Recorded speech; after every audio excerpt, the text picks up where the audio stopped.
A big part of creating mixed media art is making things stick to other things. But are all glues and adhesives created equally? And which ones do you absolutely want on hand when you're creating your artwork? This time on Mixed Media Masters, we will explore common types of art glues and adhesives that can really help you build your masterpieces and help you cement your place as an artist. See what I did there? Let's roll this.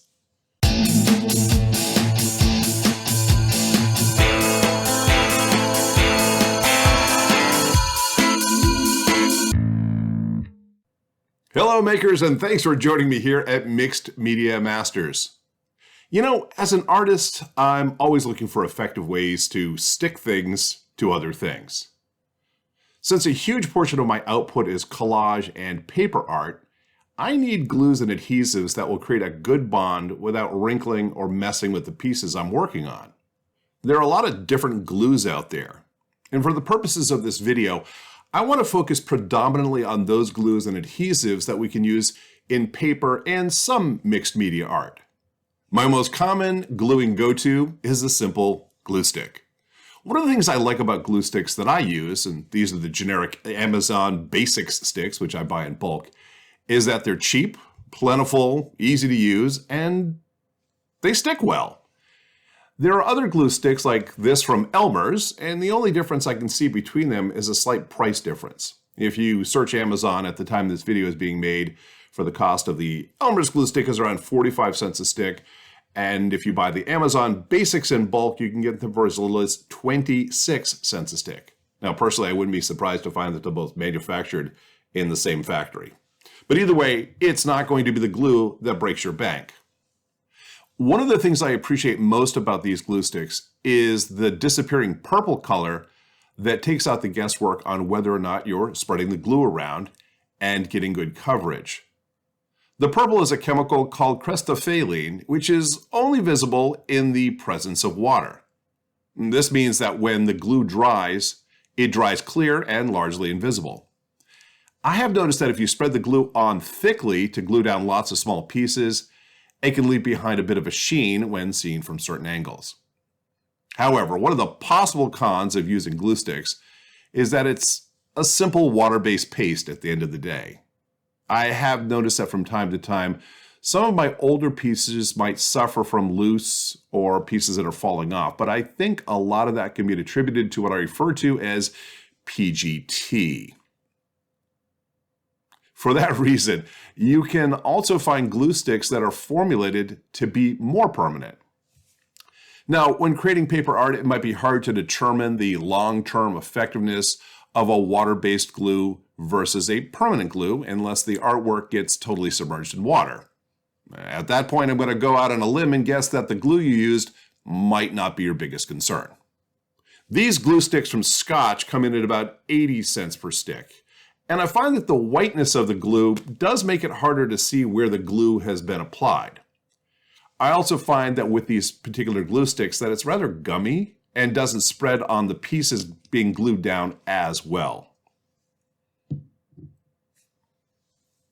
The bottom line is that glue sticks are cheap and effective, easy to use and clean up after, and are totally non-toxic.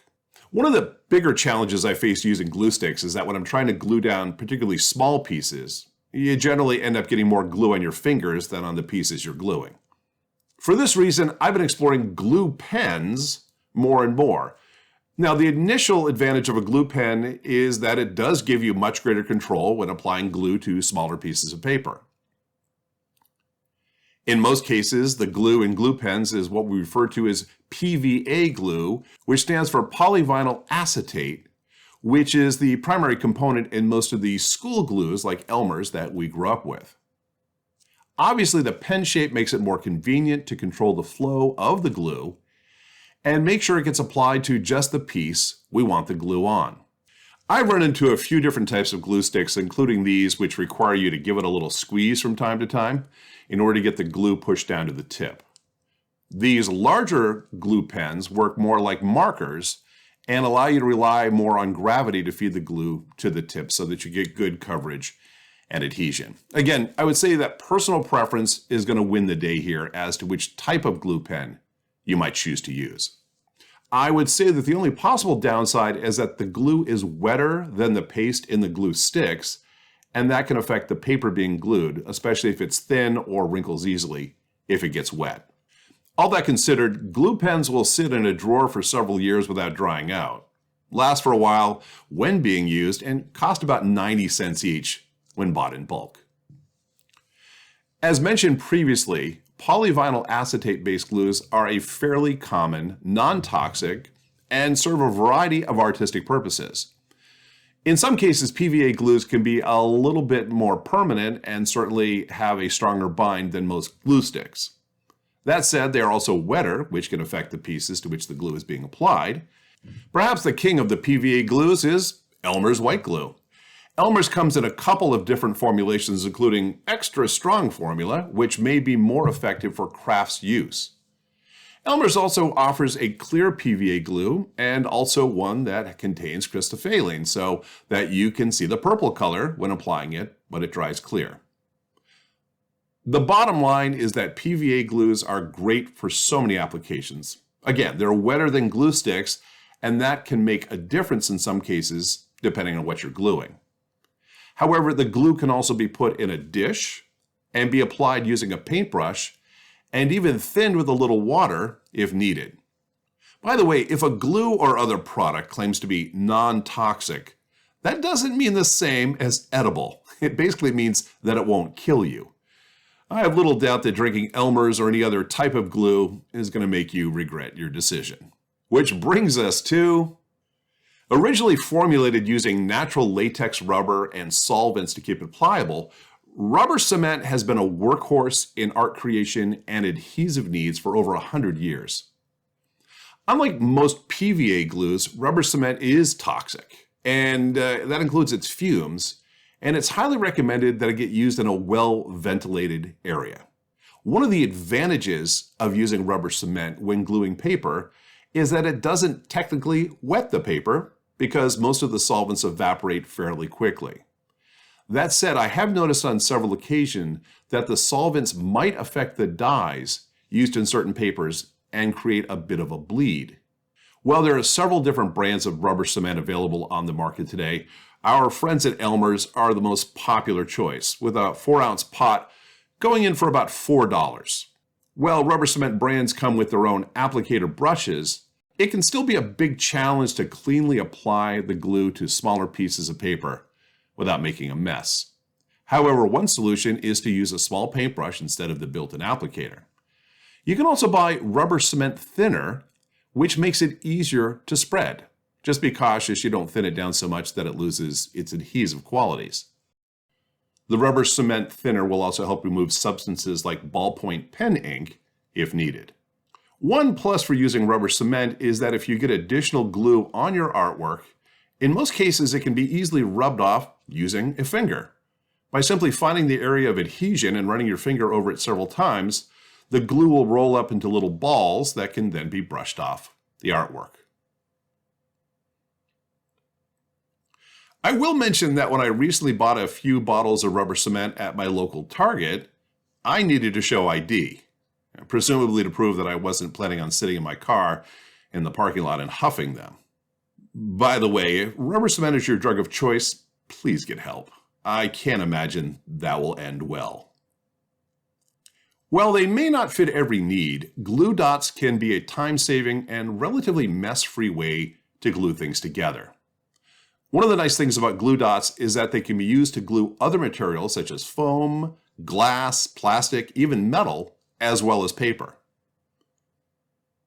As you can see, they're relatively easy to apply. However, you have to make sure you are precise the first time because once it's stuck down, there's no unsticking it. One advantage of using glue dots with paper art is that the glue is a solid gum substance, so you don't have to deal with the moisture that's present in many other types of glue. And it may come handy for delicate work with things like tissue papers. Glue dots are also very inexpensive. You can pick up a roll of glue dots that contains 100 dots for approximately 70 cents each. Finally, I want to talk about spray adhesives.